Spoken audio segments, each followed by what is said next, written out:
सर्वांना जय भारत। मी प्राची दुधाने। बंधू आणि भगिनींनो, आज आपण पुन्हा एकदा आपल्या आठवड्यातल्या गुरुवारच्या सदराला जो प्रबोधनात्मक सदर आहे, वैचारिक वारसा, यामध्ये एक नवीन विषयावरती चर्चा घेऊन आलो आहोत। आजचा जो विषय आहे हा गेल्या आठवड्यामध्ये केंद्रामध्ये जो मंत्रिमंडळाचा विस्तार झाला होता त्याबाबत आपण चर्चा करणार आहोत।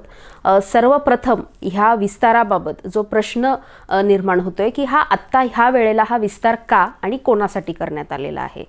निश्चितच आपल्याला केंद्रामध्ये जे सरकार आहे, हे जे भाजपचं सरकार 2014 पासून जे तिथं सत्तेत आहे, हे कशा पद्धतीने त्यांचं कार्य करत आहेत आणि कशा पद्धतीने संविधानाला कुठेतरी पूरक न ठरणारे निर्णय किंवा संविधानाला डावलून पुढे जाणारे जे निर्णय आहेत हे नेहमी आपल्याला घेताना दिसत आहे। त्याच्यामध्ये अनेक बदल असतील, अनेक ज्या प्रक्रिया असतील, ह्या कशा पद्धतीने आपल्या देशाचं जी लोकशाही आहे याला कुठेतरी एक बांध घालणारं किंवा याच्या विरोधात कुठेतरी जाणारे निश्चितच अनेक त्यांचे हे निर्णय असतात। आणि आज पंतप्रधान मोदी आहेत, हे त्या स्थानावरती पंतप्रधान म्हणून बसल्यापासून हा पहिल्यांदा झालेला एक मंत्रिमंडळाचा विस्तार जो आहे हा आपण कशासाठी नक्की केला गेलेला आहे, आपण याच्यावरती विचार करणार आहोत।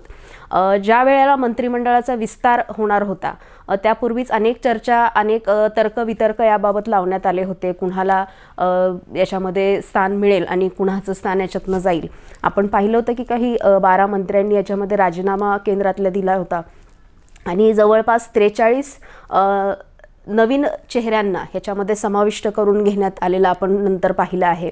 आणि महाराष्ट्रातनं याच्यातनं प्रामुख्याने 4 जे काही चेहरे आहेत हे आपल्याला तिथे एक संधी त्यांना दिलेली आपण निश्चितच पाहिली आहे।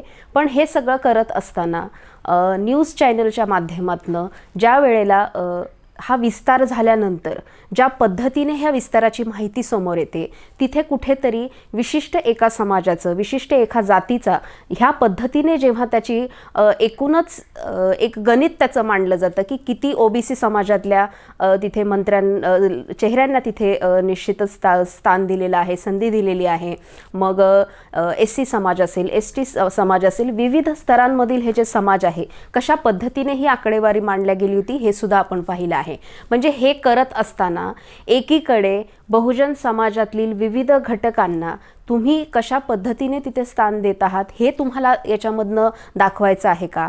म्हणजे कुठेतरी एक जातीय समीकरण आम्ही करतोय आणि ह्या जातीय समीकरणाकडनं कुठेतरी जातीय राजकारणाकडे हे पाऊल एक टाकतायत का, असं सुद्धा आपण खरं तर लक्षात घेणं गरजेचं आहे।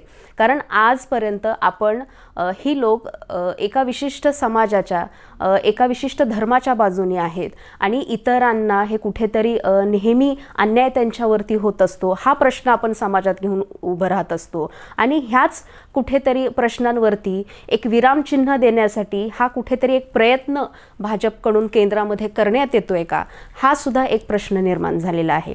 निश्चितच मला असं वाटतं की ही भूमिका त्यांनी पूर्वी सुद्धा महाराष्ट्रामध्ये जेव्हा देवेंद्र फडणवीस हे मुख्यमंत्री होते आणि भाजपचं सरकार राज्यामध्ये होतं त्यावेळेस सुद्धा अनेक बहुजन समाजातील, मागासवर्गीय समाजातील नेत्यांचा तिथे ते स्थानपन्न होते, ते तिथे कार्य करत होते। पण प्रश्न हा येतो की अशा पद्धतीने एखाद्या विशिष्ट समूहाचा किंवा जाती धर्माच्या व्यक्तींना आम्ही प्रतिनिधित्व देतोय हे दाखवून काय हे सिद्ध करण्याचा प्रयत्न करतायत? कारण ह्या लोकांना, ह्या समाजातील प्रतिनिधींना जरीही यांनी एखाद्या विशिष्ट स्थानावरती आम्ही घेऊन आलोय हे म्हटले असतील तरी कुठल्याही पद्धतीनं ह्या लोकप्रतिनिधींना स्वतःच्या जबाबदारीने यांना किंवा एखादा निर्णय यांना घ्यायचा असेल तर कुठल्याही पद्धतीने यांना ती स्वायत्ता यांना निर्माण करून दिलेली नसते। त्याच्यावरती निश्चितच ह्या सगळ्या नेत्यांचं जे वरिष्ठ पदांवरती बसलेले आहेत आणि जे इतर आपण म्हणतो की उच्च वर्णातील आहेत ह्या समाजातील लोकप्रतिनिधींचं वर्चस्व निश्चितच कायम ठेवलेलं असतं। कारण आजही आपण बघतोय, आपण जर राष्ट्रपती पदाचा आपण विचार केला तर मला असं नेहमी वाटतं की राष्ट्रपती पदावरती बहुजन समाजातली व्यक्ती जरी विराजमान असेल आणि आम्ही बहुजन समाजातल्या एका व्यक्तीला आम्ही इथं प्राधान्य देतोय हे जरी भाजपकडून अनेक वर्ष सांगण्यात येत असेल तरी 2014 नंतर देशामध्ये इतर समाजांवरती जे बहुजन आरक्षण समाजामध्ये आहेत, ह्या समाजावरती होणारे जे अन्याय अत्याचार असतील, मग ते महिलांवरती असतील किंवा इतर कुणावरती असतील, हे कुठेही आपल्याला कमी झालेले दिसत नाही, उलट त्याच्यामध्ये वाढ झालेली आहे. आणि कुठेतरी ह्या समाजांवरती एक प्रकारची दहशत निर्माण करण्याचे, एक दडपशाही निर्माण करण्याचं शस्त्र यांनी हातात घेतल्यासारखे हे निश्चितच वागताना आपल्याला दिसत आहेत. मग हे सगळा हा दिखावा कशासाठी? तर फक्त आपली तोंड बंद ठेवण्यासाठी, की आम्ही इतक्या लोकांना आम्ही प्रतिनिधित्व देतोय आणि तुम्ही नाही म्हणता. पण याच्यातनं नुसतं प्रतिनिधित्व आपल्याला अपेक्षित नाहीये, तर निर्णय प्रक्रिया ही जी आहे याच्यामध्ये ठामपणे एखाद्या विशिष्ट घटकाची जी काही बाजू आहे किंवा त्यांचा जो विषय आहे ही मांडण्याची स्वायत्ता आणि स्वातंत्र्य ह्या प्रतिनिधींकडे निश्चितच हवंय, जे आपल्याला आजपर्यंत यांच्याकडून दिल्या गेलेलं दिसत नाही. हा सगळ्यात महत्त्वाचा आणि पहिला मुद्दा झाला. दुसरा मुद्दा याच्यामध्ये जो आहे की येणाऱ्या काही काळामध्ये विविध राज्यांमधल्या विधानसभेच्या निवडणुका होणार आहेत आणि ह्या निवडणुकींच्या पार्श्वभूमीवरती वेगवेगळ्या राज्यातील लोक प्रतिनिधी म्हणून इथे समोर आपल्याला ह्या मंत्रिमंडळाच्या विस्तारात घेतलेले आपल्याला दिसत आहेत.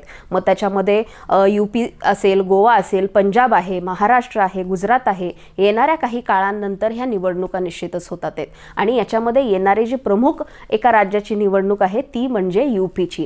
आणि UP हे यांच्यासाठी, भाजपसाठी केंद्रस्थानी निश्चितच आहे आणि त्यासाठी सुद्धा हा विस्तार केल्याचा आपल्याला निश्चितच त्यातनं जाणवत आहे. आणि विविध इतर राज्यांचा सुद्धा जो समावेश त्या प्रतिनिधींचा केला त्याच्यावरनं सुद्धा आपल्याला हे समजू शकतो.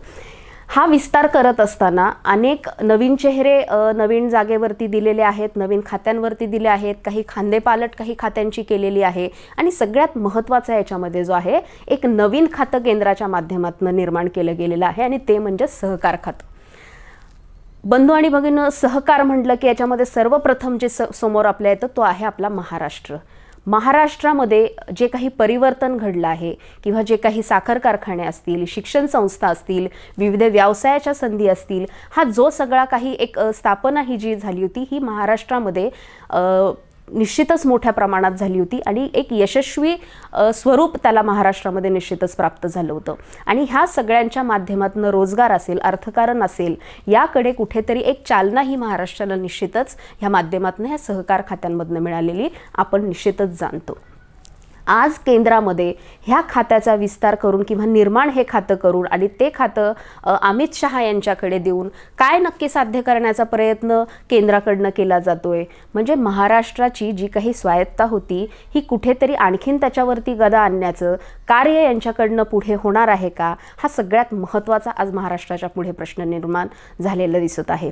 निश्चितच याच्यावरती अनेक मोठ्या नेत्यांनी आपलं जे काही मत आहे ते व्यक्त केलेलं आहे आणि त्यांनी सगळ्यांनी स्वागत ह्या निर्णयाचं केलेलं आहे.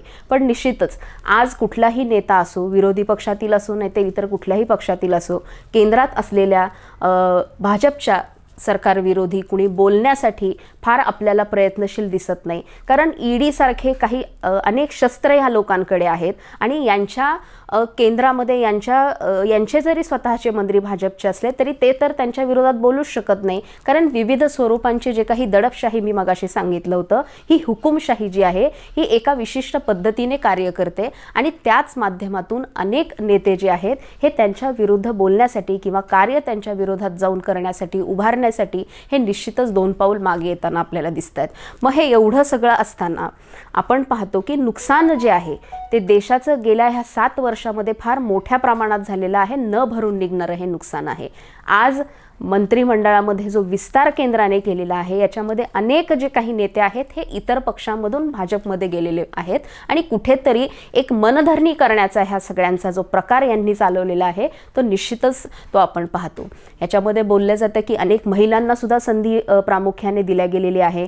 11 महिला प्रथमच ह्या मंत्रिमंडळामध्ये विस्तारताना घेतल्या गेलेल्या आहेत. पण पुन्हा एकदा महिला आणि बालकल्याण खातं जे आहे हे पुन्हा स्मृती इराणी यांच्याकडे दिलं गेलेलं आहे. अनेक वर्ष ज्या ह्या स्थानावरती बसून सुद्धा देशातील महिलांवरती, मुलींवरती होणारे अन्याय हे कुठे आपल्याला कमी होताना दिसत नाही. उलट त्याच्यामध्ये दिवसेंदिवस वाढ होत चालली आहे। आणि हे असं सुद्धा असताना कोणत्या भूमिकेत जाऊन तुम्ही म्हणता की आम्ही महिलांना इथे एक स्थान आम्ही निर्माण करून दिलेलं आहे? म्हणजे हे फक्त बोलण्याचे धनी आहेत, कुठेतरी हे फक्त दाखवण्याचे दात एक आणि खाण्याचे दात यांचे वेगळे निश्चितच आपण आहेत, समजून घेतलं पाहिजे।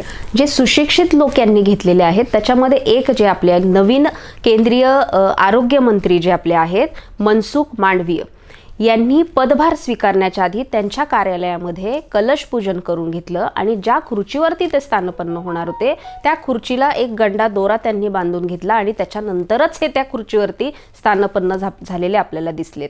मग विचार करा, जर केंद्राचे जर आरोग्य मंत्री अशा पद्धतीने जर पूजा अर्चा करून गंडा दोरा बांधून जर पदभार स्वीकारत असतील तर येणाऱ्या देशाची आरोग्य व्यवस्था आहे ही कशा पद्धतीने असेल? म्हणजे आज ज्या आपण भोंदूगिरीला कुठेतरी एक नव्या पद्धतीने आपण एक दूर तिला लोटण्याचं किंवा लोकांमध्ये जे काही सत्य भूमिका आहे किंवा जी काही परिवर्तनवादी भूमिका आहे हे आपण लोकांना एकीकडे सांगून ह्या सगळ्यापासून दूर नेतो आणि तिथे केंद्रात अशा पद्धतीने विस्तार झालेल्या मंत्रिमंडळात पूर्वीही त्यांचे निश्चितच होते, पण आज यांनी आम्ही सुशिक्षित नवीन चेहरे घेतले ज्या पद्धतीने हे मांडतायत त्यांच्यामध्ये जर अशा पद्धतीचे लोक असतील तर मला सांगा येणारा जे काही आरोग्य व्यवस्था आहे किंवा आता कोविडची सुद्धा आणखीन एक तिसरी लाट जी देशामध्ये निर्माण झालेली आहे तर ह्यासाठी सुद्धा आपण आरोग्य सुविधा न पुरवता अशाच पद्धतीने दोरेगंडे बांधून जर आपण त्याच्यावरती मात करणार असेल तर देशाची परिस्थिती ही पूर्वीपेक्षा निश्चितच आणखीन बिकट होण्याचे हे जे काही परिणाम आहेत हे त्याच्यातनं आपल्याला निश्चितच आपण समजून घेणं गरजेचं आहे। आज अनेक असे विषय आहेत, महिलांच्या बाबत असतील, शेतकऱ्यांचे विषय असतील, कष्टकरी आहेत, कामगार आहेत, विद्यार्थ्यांचे आहेत। आज इतके सगळे विषय असताना यांनी फक्त कुठेतरी एक सामाजिक एक दूरी निर्माण केलेली आहे। विविधपूर्ण आपला देश आहे, जे वेगवेगळ्या धर्म वेगवेगळ्या जाती आहेत यांच्यामध्ये हे कुठेतरी कारस्थान त्यांनी आज एक वेगळाच असा जो काही पायंडा त्यांनी पाडलेला आहे हा राजकीय याच्यामध्ये सुद्धा प्रकर्षाने आपल्याला दिसत इथे निश्चितच आहे। पण हे सगळं समीकरण करून कुठेतरी ज्या काही मागच्या काही काळामध्ये त्यांच्याकडनं चुका झाल्या होत्या किंवा जे अपयश कोरोनासारख्या काळामध्ये सुद्धा त्यांना आलं होतं यावरती कुठेतरी सुधारणा म्हणून किंवा एक बळ म्हणून ह्या सगळ्या परिस्थितीतून बाहेर येण्यासाठी म्हणून नवीन चेहरे असतील, सुशिक्षित चेहरे असतील, तरुण चेहरे असतील असा सुद्धा एक प्रचार आणि प्रसार जो ह्या माध्यमातून केलेला गेलेला आहे। पण ह्या सगळ्यावरती जर विचार करायचं म्हटलं तर मी मगाशीच सांगितलं त्या पद्धतीने कितीही विस्तार यांनी दाखवला, कितीही विविधता त्यांनी याच्यामध्ये दाखवली तरी हुकुमी एक्का हा यांच्याच हातात आहे। त्याच्यामुळे जी काही हालचाल ह्या विस्तारानंतर सुद्धा होणार आहे ही सगळी प्रामुख्याने यांच्याच विचाराने, यांच्याच बुद्धीने आणि यांच्याच हालचाली जशा ह्या होतील त्याचप्रमाणे होणार आहेत। त्याच्यामुळे येणाऱ्या निवडणुकांना समोर ठेवून जर कुठेतरी तुम्हाला आम्ही जातीय विषमता आम्ही दाखवत होतो असा आमच्यावरती आरोप होता आणि तो कमी करण्यासाठी म्हणून हे आम्ही कुठेतरी दाखवतोय आणि हे जर मतदारांना एक भुलवण्याचं किंवा त्यांना कुठेतरी एक प्रकारचं आमिष दाखवण्याचं जर हा प्रयत्न असेल तर त्याला निश्चितच आपण कुणीही बळी न पडण्यात शहाणपण राहील। कारण मताचा अधिकार जो आहे हा सर्वप्रथम सर्वात मोठा अधिकार सर्वसामान्य नागरिकांकडे आहे आणि त्याचा गैरवापर ह्या अशा पद्धतीने केला जाऊ शकतो। त्याच्यामुळे कुठल्याही ह्या अशा पद्धतीला आपण ह्या भूलथापांना आपण अजिबात बळी न पडता आपण योग्य तो निर्णय येणाऱ्या कुठल्याही निवडणुका असतील, मग त्या स्थानिक निवडणुका असतील किंवा काही वर्षांनी येणाऱ्या महाराष्ट्रातल्या असतील किंवा इतर राज्यांमधल्या काही महिन्यावर ठेपलेल्या ज्या काही विधानसभेच्या निवडणुका आहेत ह्या पार्श्वभूमीवरती आपण कुठेतरी हा विचार करणं आणि कशा पद्धतीने यांची ही समीकरणं वेळेकाळेनुसार यांच्या फक्त राजकीय हेतूसाठी त्यांची पोळी भाजून घेण्यासाठी हे करत आहेत हा विचार आपण निश्चितच करणं फार महत्त्वाचं आहे। अनेक बदल यांनी केलेले आहेत। आपण म्हणत आलोय की विशिष्ट एका खात्यावरती त्याच विभागातली किंवा तेच शिक्षण घेतलेली व्यक्ती त्याच्यावरती निश्चितच पाहिजे, पण आज आपल्या देशाचे जे पंतप्रधान आहेत त्यांच्याकडे विज्ञान आणि तंत्रज्ञान हे खातं आहे आणि मला माहीत नाही की पंतप्रधान नरेंद्र मोदी यांना त्यातील किती ज्ञान अवगत आहे। पण खरं तर आपण म्हणतोय की संविधान वाचवणं आवश्यक आहे ह्या काळामध्ये, कारण कुठेतरी संविधानाला संपवण्याचं कार्य निश्चितच यांच्या माध्यमातून होतंय आणि हे कार्य जे आहे हे यांच्या हातून होतंय आपण हे पाहतोय। पण कुठेतरी ही बंदूक आपल्याच लोकप्रतिनिधींच्या खांद्यावरती ठेवल्या जातीये का काय, हा सगळ्यात महत्त्वाचा आत्ताच्या घडीला पडलेला आणि हा प्रश्न आहे. कारण जे कुणी लोकप्रतिनिधी बहुजन समाजातले हे पुढे करून त्यांच्या माध्यमातून हे सगळे राजकीय खेळ खेळत आहेत, आज ते लोक आपलेच आहेत. आणि आज जसं आपण आरक्षणाच्या बाबत जेव्हा प्रश्न विचारले जातात की अनेक वर्ष तुमचेच लोकप्रतिनिधी म्हणून काम करत होते, अशाच पद्धतीने जर पुढे येणाऱ्या संविधानिक कार्यांच्या माध्यमातून जर आपल्याच लोकांच्या हातून जर बदल केला गेला, तर पुढे आपल्या प्रश्नांना उत्तर देताना तुमचेच लोक प्रतिनिधित्व करत होते आणि त्यांच्याच हातून हे झालेलं आहे, हा शिक्का निश्चितच हे आपल्या तोंडावरती मारणार आहेत. आणि हे केल्यानंतर आपण कितपत यांच्या प्रश्नाच्या उत्तराला पात्र ठरू हे मला आज तरी माहीत नाही. कारण गेंड्याची कातडी पांघरलेली हे लोक आहेत. आज अनेक महिने आपला शेतकरी बांधव हा तिथे पंजाबच्या बॉर्डरला 3 शेतकरी कायद्यांच्या विरोधात निषेध व्यक्त करून एक लढा त्यांनी आंदोलन उभारलेलं आहे.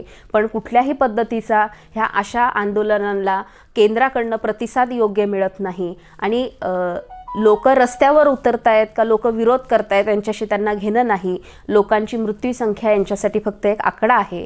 त्याच्यामुळे जर 2024च्या येणाऱ्या ज्या महत्त्वाच्या देशाच्या निवडणुका आहेत हे समोर ठेवून हे सगळं जर अशा पद्धतीने जर मंत्रिमंडळाचे विस्तार होत असतील, तर येणारे अनेक वर्ष आम्हीच ह्या स्थानावरती स्थानपन्न राहणार आहोत, हा कुठेतरी एक सुचवण्याचा मार्ग त्यांचा निश्चितच आहे. आणि तसं झालं तर देशामध्ये पुन्हा एकदा हुकुमशाहीचं राज्य आणि गुलामगिरी म्हणून बहुसंख्य जो हा आपला बहुजन समाज आहे हा त्याकडे जाण्याचं एक पाऊल आहे. आम्ही हे नेहमीच आमच्या माध्यमातून आपल्याला सांगण्याचा प्रयत्न करत असतो. आपण प्रबोधनात्मक सदरामध्ये भूतकाळात असेल वर्तमानातला असेल हे विषय आपण जे घेऊन आम्ही आमच्यापर्यंत पोचण्याचा प्रयत्न करतो. कुठेतरी ह्या विषयांवरती निश्चितच आपण विचार करावा. आणि दिसताना जरी हा साधा एक निर्णय दिसला, कुठेतरी आमच्याकडनं चूक झाली आणि येणाऱ्या काळामध्ये ती सुधारण्यासाठी आम्ही हे सगळं विस्तार करतोय असं जरी आपल्याला भासवण्यात येत असलं, तरी ह्या सगळ्या मागचं मूळ जे काही राजकारण आहे हे ओळखून घेण्याची ही आजचीच वेळ आहे. आणि त्या पद्धतीने आपण आपलं येणारं पाऊल हे निश्चितच आपण मताच्या स्वरूपामध्ये आपण ते योग्य पद्धतीने उचलावं, योग्य प्रतिनिधी आपण निवडून द्यावेत, ह्यासाठी आम्ही आपल्याला प्रबोधन करत आहोत. कारण जे ह्या लोकांकडनं होते ते तर आपण आज रोखू शकत नाही, पण येणारा काळ याहीपेक्षा भयंकर असू नये यासाठी कुठेतरी आज हे पाऊल आपल्याला निश्चितच घेणं महत्त्वाचं आहे. आणि आज ह्या विषयावरती मी इथेच थांबते. आपलं काही मत असेल, आपल्याला काही व्यक्त करायचं असेल तर आपण निश्चित कमेंटमध्ये आपण त्याबाबत आम्हाला लिहून पाठवा. आणि लाईक सबस्क्राईब जागृती न्यूज चॅनलला करा. आणि आज हा विषय घेऊन मी इथेच थांबते आणि आपण आम्हाला जो प्रतिसाद देत आहात त्याबद्दल आपले मनापासून आभार मानते. जय भारत.